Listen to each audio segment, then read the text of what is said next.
A House party list lawmaker on Monday endorsed a civilian-drafted impeachment complaint against Vice President Sara Duterte even after President Ferdinand Marcos Jr. discouraged the ouster move amidst their shattered political ties. Oo, ayan. So ang nag-file po nito ay ang akbayan, si Percy Sendanya. Very good news na. Narito na po, inihintay natin last week pa mga kutsero. Eto na. Lunes na Lunes.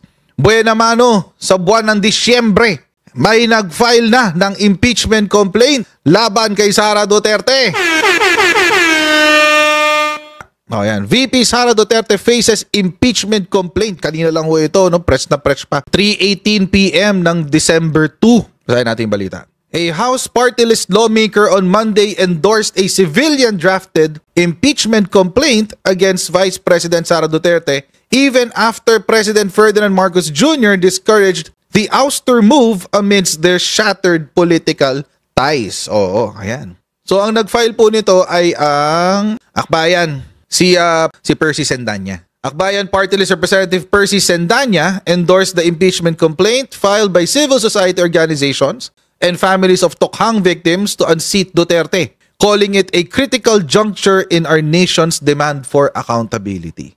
So ito po yung kauna-unahan. Expect pa po natin mga kutsero na marami pang darating. Hindi lang ho ito ang huli. Oo, kasi maraming gigili. Ito yung complaint, verified complaint for impeachment. Sinend sa atin ngayon ni Takeru Miyamoto. Once again, shoutout kay Takeru Miyamoto. Salamat sa pag-feed sa atin nito. Game, basahin natin. Verified complaint for impeachment. Okay, with the undersigned complainants. O, tingnan natin kung sino yung complainants. O, hindi sinama yung listahan ng complainants. But anyway, ito yung complaint. The respondent is guilty of culpable violation of the Constitution and of graft and corruption. The respondent is guilty of bribery and culpable violation of the Constitution. That the respondent is guilty of betrayal of public trust, and that the respondent is guilty of other high crimes. Okay, culpable violation. Okay, dahil sa 125 million na intelligence and confidential funds. Well, given na yan. Granted na yan. Wala na tayong dyan. Wala na tayong, kumbaga wala nang question dyan. So ito yung una. So first article of impeachment is the 125 million confidential funds.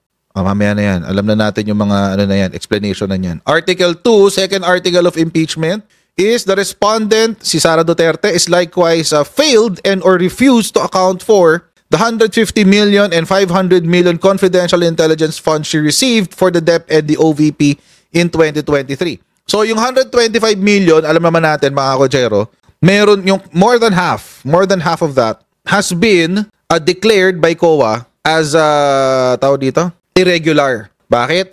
Nagbigay sila ng notice of disallowance eh. Nagbigay sila ng amount na 75 million ng notice of disallowance, notice of suspension, tsaka notice of charges.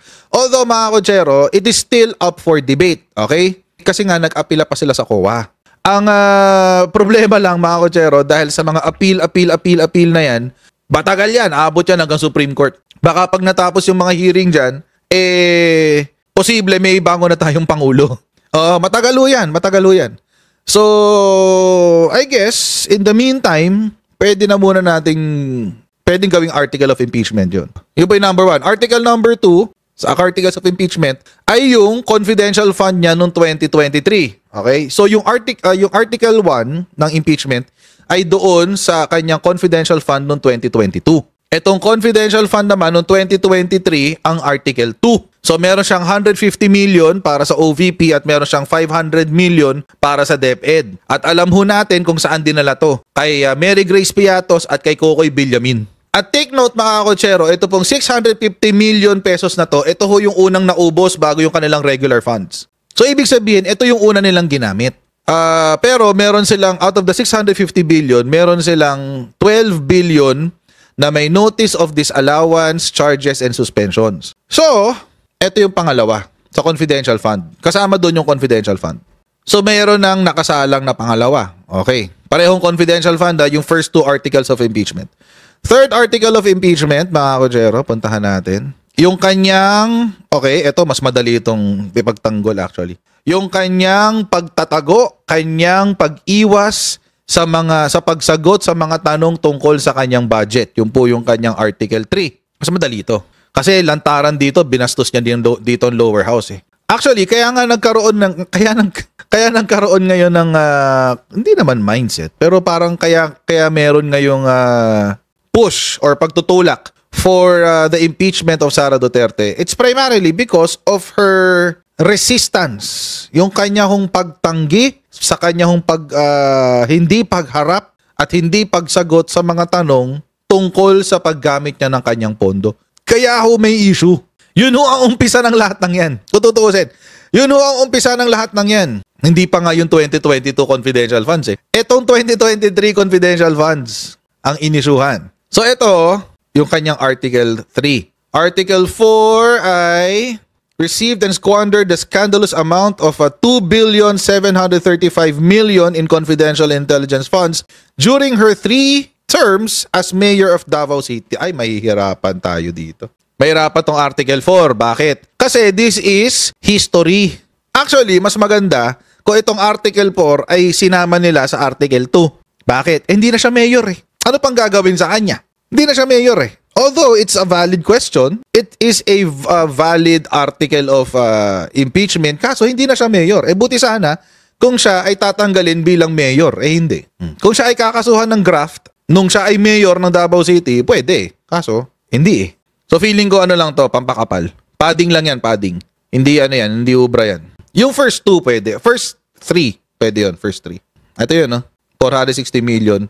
Medyo malayo na yan. Mahirap ng balikan yan. So, mahirap ng balikan yan kung yan ang pag-uusapan tungkol sa articles of impeachment. Kasi you're impeaching her not as a mayor, but you're actually, hindi nga impeachable officer ang mayor eh. Pero, you're impeaching her as a vice president. And this, off topic, parang ganun, parang off topic. Baka maka-impluwensya to sa sa substance. Dapat kasi mga kotsero, ang mga impeachment ay sufficient in form and substance. So baka ito yung maka-apekto sa kanyang substance. Article 5, the respondent also attempted to again request for 500 million and 150 million of confidential funds for 2024. There's nothing wrong with request.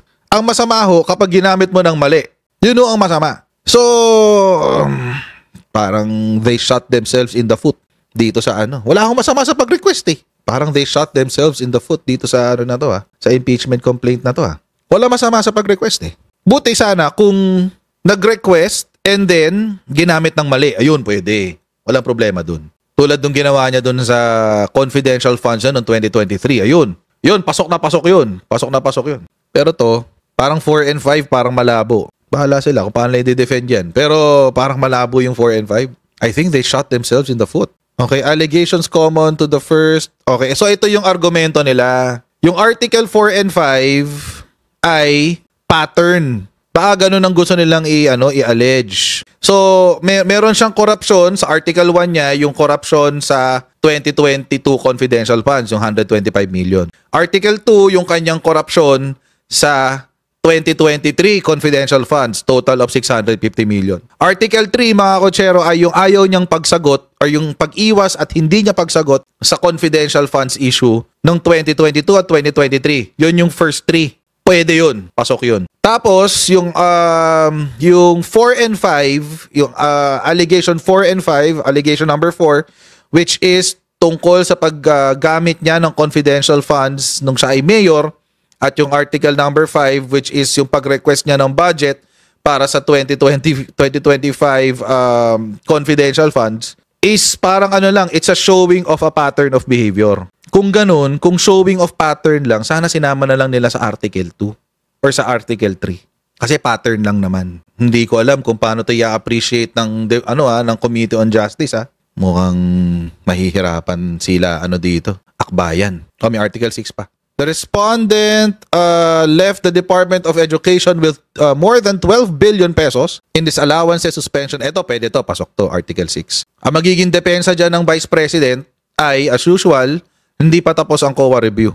So, pero pwede to, pasok to. Yan. Inline yan doon sa naunang dalawa. 3 pala. Article 1, 2, and 3. So, yan. Article 7. Respondent left DepEd with nearly 7 billion pesos in unliquidated cash advances. So, ito, pasok din to.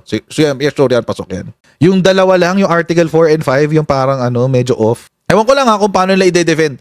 I-defend naman nila yan eh. Pero, Sana isubsume na lang nila doon sa iba kasi sayang eh. Sayang yung article eh. Baka doon pa sila ma-technical, sabihin, ay hindi naman to sufficient in substance. Wala namang masama kung magre-request ng budget eh. Lahat naman ng departamento ginagawa yan magre-request ng budget. Tapos naman na yung pagiging mayor niya eh. Wala na yan, irrelevant na yan.